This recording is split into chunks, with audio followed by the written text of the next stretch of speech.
ಶಾಸ್ತ್ರೀಯ ಭಾಷೆಯ ಪ್ರಮುಖವಾಗಿರುವಂಥ ವಿಚಾರ ಪ್ರಾಚೀನ ಕನ್ನಡ, ಮಧ್ಯ ಕನ್ನಡ, ಸಮಕಾಲೀನ ಕನ್ನಡ.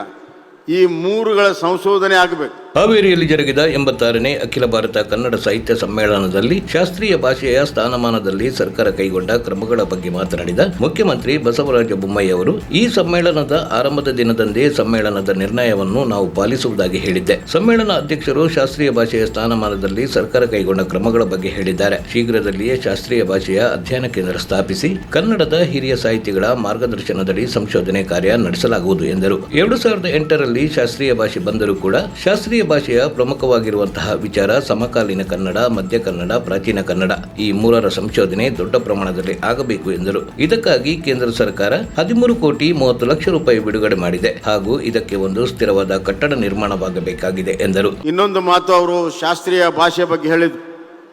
ಸ್ವಲ್ಪ ನಮ್ಮ ಬಗ್ಗೆ ಬಹಳಷ್ಟು ಪ್ರೀತಿ ಇದೆ, ಹೀಗಾಗಿ ಕಠಿಣವಾಗಿ ಹೇಳಿದ್ರು. ಅದನ್ನು ನಾನು ಅತ್ಯಂತ ಸ್ಪರ್ಧಾತ್ಮಕವಾಗಿ ಸ್ವೀಕಾರವನ್ನು ಮಾಡ್ತೇನೆ. ಅವ್ರು ಹಿರಿಯರು, ಅವರು ಮಾತಿನಲ್ಲಿ ಕಳಕಳಿದೆ ಅಂತ ನಾನು ಭಾವಿಸ್ತೇನೆ. ಅದು ಬಿಟ್ಟು ಏನು, ನಾನು ಪ್ರಾರಂಭದಲ್ಲೇ ಹೇಳಿದ್ದೆ, ಎಲ್ಲ ಸಮ್ಮೇಳನದಲ್ಲಿ, ಎಲ್ಲ ಸಾಹಿತ್ಯ ಸಮ್ಮೇಳನದಲ್ಲಿ ಈ ಥರದ ಕಠಿಣವಾಗಿರುವಂಥ ಸಲಹೆಗಳು ಬರ್ತವೆ. ಅವುಗಳನ್ನು ಅತ್ಯಂತ ಸ್ಪರ್ಧಾತ್ಮಕವಾಗಿ ನಾನು ಸ್ವೀಕಾರ ಮಾಡ್ತೀನಿ ಅಂತ ಆಗಲೇ ಹೇಳಿದ್ದೆ. ಸತ್ಯವನ್ನು ಹೇಳುವಂಥದ್ದು ನನ್ನ ಕರ್ತವ್ಯ. 2008ರಿಂದ ಶಾಸ್ತ್ರೀಯ ಭಾಷೆ ಬಂದರೂ ಕೂಡ ಇವತ್ತು ಯಾವ ಮಟ್ಟಕ್ಕೆ ಶಾಸ್ತ್ರೀಯ ಭಾಷೆಯ ಸಂಶೋಧನೆ ಆಗಬೇಕು. ಶಾಸ್ತ್ರೀಯ ಭಾಷೆಯ ಪ್ರಮುಖವಾಗಿರುವಂಥ ವಿಚಾರ ಪ್ರಾಚೀನ ಕನ್ನಡ, ಮಧ್ಯ ಕನ್ನಡ, ಸಮಕಾಲೀನ ಕನ್ನಡ ಈ ಮೂರುಗಳ ಸಂಶೋಧನೆ ಆಗಬೇಕು. ದೊಡ್ಡ ಪ್ರಮಾಣದಲ್ಲಿ ಆಗೋಕ್ಕೆ ಅವಕಾಶ ಆಗಿಲ್ಲ. ಅದಕ್ಕೆ 2 ಕಾರಣ ಇದೆ. ಈ ಪ್ರಾಚೀನ ಭಾಷೆಗಳ ಅಧ್ಯಯನಕ್ಕೆ ಬೇಕಾಗಿರುವಂಥ ಇನ್ಫ್ರಾಸ್ಟ್ರಕ್ಚರ್ಗೆ ಕೇಂದ್ರ ಸರ್ಕಾರ 13 ಕೋಟಿ 30 ಲಕ್ಷ ಬಿಡುಗಡೆ ಮಾಡಿದೆ. ಇದುವರೆಗೂ ಏನೂ ಬಿಡುಗಡೆ ಮಾಡಿಲ್ಲ ಅಂತಲ್ಲ, 13 ಕೋಟಿ 30 ಲಕ್ಷ ಕೇಂದ್ರ ಸರ್ಕಾರ ಬಿಡುಗಡೆ ಮಾಡಿದೆ. ಈಗಾಗಲೇ ಹಲವಾರು ಸಂಶೋಧನೆಗಳು ಇತರಗಳೆಲ್ಲ ನಡೀತಾ ಇದೆ. ಅದಕ್ಕೆ ಒಂದು ಸ್ಥಿರವಾದಂಥ ಕಟ್ಟಡದ ಅವಶ್ಯಕತೆ ಇದೆ.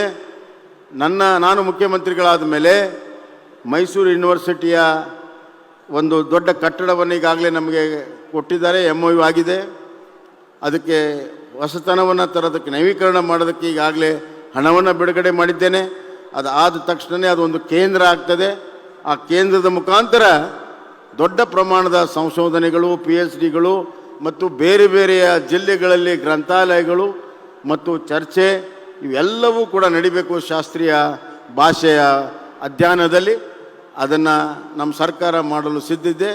ನಾನು ಸಮ್ಮೇಳನ ಅಧ್ಯಕ್ಷರ ಮುಖಾಂತರ, ಅದು ಅವರು ವೈಯಕ್ತಿಕವಾಗಿಲ್ಲ, ಸಮ್ಮೇಳನ ಅಧ್ಯಕ್ಷರ ಮುಖಾಂತರ ಇಡೀ ಸಾಹಿತ್ಯ ಲೋಕಕ್ಕೆ ಕೇಳಕ್ಕೆ ಇಚ್ಛೆಪಡ್ತೇನೆ. ಈ ಶಾಸ್ತ್ರೀಯ ಭಾಷೆಯ ಅಧ್ಯಯನಕ್ಕೆ ಒಂದು ದೊಡ್ಡ ಮಟ್ಟದ ಸಾಹಿತ್ಯಗಳಿಂದ ಕೂಡಿರುವಂಥ ಒಂದು ಸಮಿತಿಯನ್ನು ಮಾಡ್ತೇನೆ. ತಾವು ಏನು ಮಾರ್ಗದರ್ಶನವನ್ನು ಕೊಡ್ತೀರಿ ಆ ಮಾರ್ಗದರ್ಶನದಲ್ಲಿ ಸಂಶೋಧನೆ ನಡೆಯಲಿ. ಯಾಕಂದರೆ ಇತ್ತೀಚಿನ ದಿನಗಳಲ್ಲಿ ಸಂಶೋಧನೆ ಯಾವ ರೀತಿ ಆಗ್ತಾ ಇದೆ ನಾನು ವ್ಯಾಖ್ಯಾನ ಮಾಡೋಕ್ಕೆ ಹೋಗೋದಿಲ್ಲ. ವಿಶ್ವವಿದ್ಯಾಲಯದಲ್ಲಿ ಯಾವ ರೀತಿ ಡಾಕ್ಟರೇಟ್ ಸಿಗ್ತಾ ಇದ್ದಾವೆ, ಎಲ್ಲೆಲ್ಲಿ ಸೈನ್ ಮಾಡಿಸ್ಕೊಳ್ತಾರೆ, ಎಲ್ಲೆಲ್ಲಿ ಏನಾಗ್ತದೆ ಅನ್ನೋದು ನಮಗೆಲ್ಲ ಗೊತ್ತಿದೆ. ಅಂಥ ಕೆಲಸ ಆಗಬಾರ್ದು. ನಿಜವಾದಂಥ ಸಂಶೋಧನೆ ಆಗಬೇಕು. ಕನ್ನಡಕ್ಕೆ ನ್ಯಾಯ ಸಿಗುವಂಥ ಸಂಶೋಧನೆ ಆಗಬೇಕು. ಈ ಸಂಶೋಧನೆ ಮುಖಾಂತರ ಅತ್ಯಂತ ಪ್ರಾಚೀನ ಭಾಷೆ ನಮ್ಮದು ಅನ್ನುವಂಥ ಪುರಾವೆಗಳು ಇವತ್ತು ಹೊರಹೊಮ್ಮಬೇಕಾಗಿದೆ. ಆ ಹಿನ್ನೆಲೆಯಲ್ಲಿ ಆ ಒಂದು ಸಮಿತಿ ಏನು ಮಾರ್ಗದರ್ಶನ ಕೊಡ್ತದೆ ಅದನ್ನು ನಾವು ಮಾಡೋಕ್ಕೆ ಸಿದ್ಧರಿದ್ದೇವೆ. ಈ ಸಂಶೋಧನೆಗೆ ಶಾಸ್ತ್ರೀಯ ಭಾಷೆಯ ಅಧ್ಯಯನಕ್ಕಾಗಿ ಎಷ್ಟು ಖರ್ಚಾಗ್ತದೆ, ಎಷ್ಟು ದುಡ್ಡಾಗ್ತದೆ, ತಾವು ಏನು ಅಂತ ಹೇಳ್ತೀರಿ ಅದಕ್ಕೆ ನಮ್ಮ ಸರ್ಕಾರ ಪ್ರತಿಯೊಂದಕ್ಕೂ ಕೂಡ 100ಕ್ಕೆ 100 ಅನುದಾನವನ್ನು ಕೊಡಲು ನಾವು ಸಿದ್ಧರಿದ್ದೇವೆ ಅನ್ನುವಂಥ ಮಾತನ್ನು ನಾನು ಭಾಳ ಸ್ಪಷ್ಟವಾಗಿ ಹೇಳಕ್ಕೆ ಇಚ್ಛೆಪಡ್ತೀನಿ. ಇದರಲ್ಲಿ ಹಿಂದೆ ಬೀಳಬಾರ್ದು. ಆದ್ದರಿಂದ ಆ ಕೆಲಸ ಕಾರ್ಯಗಳನ್ನು ಕೂಡ ಸಮ್ಮೇಳನ ಅಧ್ಯಕ್ಷರ ಒಂದು ಅಭಿಪ್ರಾಯ, ಅವರ ಕಳಕಳಿಗೆ ನಮ್ಮ ಸರ್ಕಾರ ಸ್ಪಂದಿಸ್ತದೆ ಅನ್ನುವಂಥ ಮಾತನ್ನು ಕೂಡ ಈ ಸಂದರ್ಭದಾಗ ಹೇಳಕ್ಕೆ ಇಚ್ಛೆಪಡ್ತೇನೆ.